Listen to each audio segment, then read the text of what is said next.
안녕하세요. 맥키니 지혜투자클럽입니다. HLB 다수의 국내 제약 바이오 회사들이 하반기 미 FDA 승인 전쟁에 지금 돌입했습니다. 오늘 항서제약은 중국 증시에서 7%, 홍콩에서는 15% 급등하면서 4년 만에 최대치 수준까지 지금 올라와 있는 상태죠. HLB 주가는 전일 대비해서 1% 상승한 49,400원 정도의 정규장에서 마감되었습니다. 내용 한번 살펴보도록 하겠습니다. 자, 국내 제약바이오 회사들 하반기 FDA 승인 관련되는 전쟁, 그러니까 HLB뿐만 아니라 상장사인 HK, 이노엘이라든지 큐렉스라든지 이런 기업들이 FDA 승인이라든지 인허가 관련되는 추진하고 있는데 가장 대표적인 게 일단 HLB죠. 간암 신약 리보세라니까 캄네루주마 병용 관련해서 이 CRL 두 번을 맞은 상태에서 지금 리서브미션 재개를 언제 하느냐, 이 부분들을 다루는 타입A 미팅 관련되는 부분들의 일정이 어떻게 되느냐가 이제 이번 주 기사가 나오느냐가 가장 일단 중요합니다.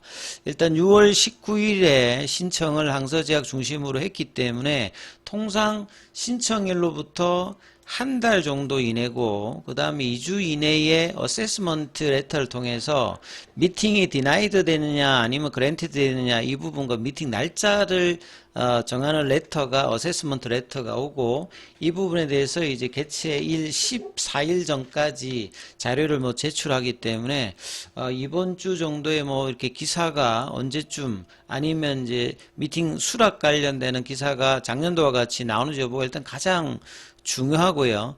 이 부분을 통해서 리서브미션 관련되는 불확실성을 해소하는 것이 시장 차원에서는 가장 주가 반등의 모멘텀이다 이렇게 봐야 되겠죠. 그래서 작년도에 이어서 올해도 지금 CRL을 맞으면서 작년도보다 더 지금 탄력적이지 못한 모습을 거래량 급감과 더불어서 보여주고 있는데 이 부분들을 해제하기 위해서는 결국 이제 타입A 미팅 모멘텀이 제대로 볼 수 있는 이제 소식이 시장에 전해져야 된다 이렇게 봐야 되겠죠.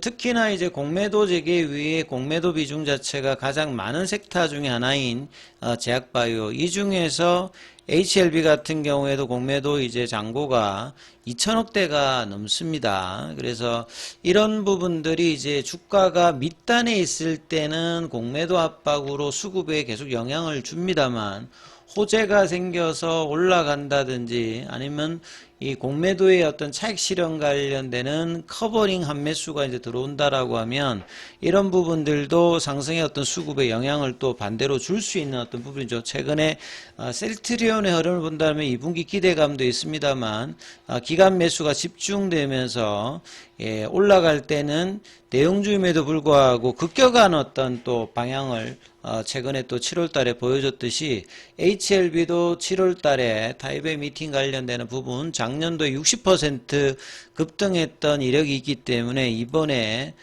그 관련되는 부분의 내용이 어떻게 진행되는지 계속 이제 살펴보는 수밖에 없습니다. 그리고 오늘 항서제약은 이제 그나마 최근에 조금 이제 답답한 플랫형을 여기는 이제 주가가 이제 좋다고 할 때는 뭐냐면 올라갔다가 잘 안 빠지면서 버티다가 올라가는 형태거든요. 주가가 안 좋은 어떤 흐름을 보게 되면 반등을 제대로 하지 못하면서 계속 좀 흘러내리는 모습을 보여준다면 항서제약 같은 경우에는 올려놓고 지금 이제 추가로 50 이한 밑단에서 크게 밀리지 않으면서 거래가 늘면서 이전의 고가를 넘어가는 모습을 보였기 때문에 상당히 좀 의미 있는 양봉을 거래량 동반과 더불어서 상해 정시에서 보였고 홍콩 H주에서도 보면 15% 넘게 올라가면서 CATL과 더불어서 가장 강한 모습을 보여줬고요. 그래서 월봉을 보시면 95 위안에서 30 위안 밑단까지 떨어졌던 부분들 통상 이제 한 4년 정도 이렇게 가격 조정과 이제 기간 조정을 하고 있는데 오늘의 어떤 이제 종가 수준은 요 4년 동안의 가장 높은 수준에 이제 근접한 그런 어떤 흐름들을 보여주고 있기 때문에 이런 영향들이 HLB에도 긍정적으로 영향을 미칠 수 있는 어떤 분명한 모멘텀인데요. 그 부분들이 어떻게 또 이제 주 후반에 목요일 금요일에 반영될지 한번 살펴봐야 됩니다. 그래서 오늘 중국 시장에서는 HLB가 항서제약 관련된 기사들이 여러 나왔는데 좀 참고로 좀 설명을 좀 해드리면 항서제약이 홍콩증시에서 15% 넘게 올라갔고 그 다음에 A주 같은 경우도 7%가 올라갔다. 이러면서 이제 항서제약이 최근에 이제 약물 2종 중국 쪽에서도 이제 관련되는 임상 시험 승인 관련되는 소식들도 전했고요. 그래서 5꼭지 정도로 기사가 나왔는데 첫 번째는 항서제약의 발전 역사입니다. 그러니까 항서제약이 이제 르윈강 쪽에 이제 1970년도에 본래는 이제 제네릭 쪽에서 이제 그 제품들을 하는, 그러다가 이제 2000년도 1990년도부터 이제 신약 개발 관련되는 의지를 슌페양 이제 회장이 계속 이야기했고, 본격적인 부분들은 2000년도부터라고 보셔야 됩니다. 그래서 50년 넘게 API라고 하는 말은 원료의약품이라고 보시면 됩니다. 우리 국내 같은 경우에도 의약 제약사의 발전사를 보게 되면 완제품을 수입하다가 원료의약품을 이제 도입해서 이 부분으로 완제품을 만드는 과정을 통해서 60년대, 70년대 하면서 이제 성장을 했거든요. 항서제약도 이제 원료의약품에서 제네릭 단계, 그 다음에 이제 혁신의약품 단계가 이제 2000년 넘어서 이제 본격적으로 됐거든요. 그래서 초기에 70년도부터 2000년도까지는 주로 이제 중간 원료의약품, 기초의약품, 그리고 제네릭 중심을 하다가 90년대 이제 슌피양 회장이 혁신 신약을 해야 되겠다 하면서 이제 2000년도부터 본격적으로 이 부분에서 특히 이제 뭐 캄넬리주마브의 어떤 개발이라든지 리보세라닉 관련되는 부분에 이 R&D 개발을 이제 본격적으로 했던 때가 이제 2000년도 이후라고 보시면 됩니다. 그래서 이제 2008년도 이제 이후부터 보면 이제 중국 내에서 이제 리보세라닉 같은 경우에도 이제 중국 자체 내에서는 2014년 이후부터 이제 허가를 받기 시작하는 때였거든요. 그 중심에 있는 게 사실 뭐 캄넬리주막과 뭐 리보세라닉, 그리고 캄넬리주막 같은 경우에도 2019년도에 이제 허가를 받으면서 메인 약물로 되고, 그 다음에 2017년 이후부터는 뭔가 이제 신약에 관련되는 부분에 가속화되는 어떤 시기거든요. 그래서 이제 뭐 PD-1 항체, 여기 이제 캄넬리주맙이라고 보시면 되겠죠. 그 외에 이제 주사제라든지 여러 이제 약물들을 확산하는 어떤, 그러니까 혁신 신약 중심으로 바꾸기 위해서 지금까지 노력하는, 그래서 뭐 최근에 보게 되면 거의 이제 혁신 신약이 한 절반 가까이 매출단과 수익선에서 이제 차지하는 형태로 이제 구조적인 변화가 생기면서 최근에는 이제 글로벌리제이션이 가장 중요한 부분이고, 그 두 파트가 이 캄넬리주맙의 이제 실제 FDA라든지 EMA 허가 관련되는 부분과 라이센스 아웃 관련되는 부분, 이런 투 트랙으로 글로벌화를 진행을 하고 있습니다. 그래서 이제 이런 부분들이 계속 이제 시장에서 좀 먹혀들고 있는, 그리고 이제 매출액 기준으로 보면 글로벌 탑 20 안에 들어가고, R&D 기준으로 보면 전 세계 한 13위 정도 수준의 노력을 하고 있는 항서제약이다. 그래서 핵심 뭐 사업을 보시게 되면 2018년 제 제네릭 의약품 조달이 항서제약 같은 경우는 혁신적인 약물로 전환을 결심했다. 여기에 이제 중심이 되는 게 결국 초기에는 리보세라닉과 캄넬리주맙이었거든요. 그리고 이제 최근에 이제 뭐 ADC 쪽이라든지 대사질환, 그 다음에 비만 치료제 뭐 이런 부분들의 확장까지 있으면서 계속 R&D 관련되는 부분을 확장해 나가고 있습니다. 그래서 첫 번째 보시게 되면 혁신 사업에 캄넬리주맙이 나오잖아요. 매출의 40%를 차지하고 이제 1년에 한 뭐 2조 가까이 실제로 팔고 있는 약입니다. 근데 이제 국내에서 약가 인하로 글로벌리제이션이 필요한 캄넬리주맙이고, 최근에 이제 PD-1 계열의 약의 어떤 경쟁도가 굉장히 중국 내에서도 그렇고 글로벌 내에서도 굉장히 좀 강한 편이거든요. 그렇기 때문에 이제 미국이라든 유럽의 진출을 반드시, 단독으로는 어차피 조금 이제 경쟁성이 좀 없기 때문에 리보세라닌 병용으로 간암을 이제 위시해서 확장을 하면서 이 캄넬리주맙의 어떤 성장을 또 기대하는 것이 항서제약의 입장입니다. 그래서 이런 부분들이 항서제약의 입장들을 보면서 HLB 주가를 봐야 되기 때문에 항서제약 기사들을 계속 제가 지금 살펴드리고 있는 부분들이죠. 그리고 이제 프로조파릭 관련되는 부분과 그 다음에 뭐 마취제, 조영제 이런 부분들이 주요한 매출의 근원이고, 그 다음에 미래성장에서 포텐셜 관련되는 부분에서 90개 이상의 임상 개발을 국내에서 400건 이상 하면서 진행하고 있습니다. 이 보시게 되면 여기는 뭐 타켓이라고 보시면 되죠.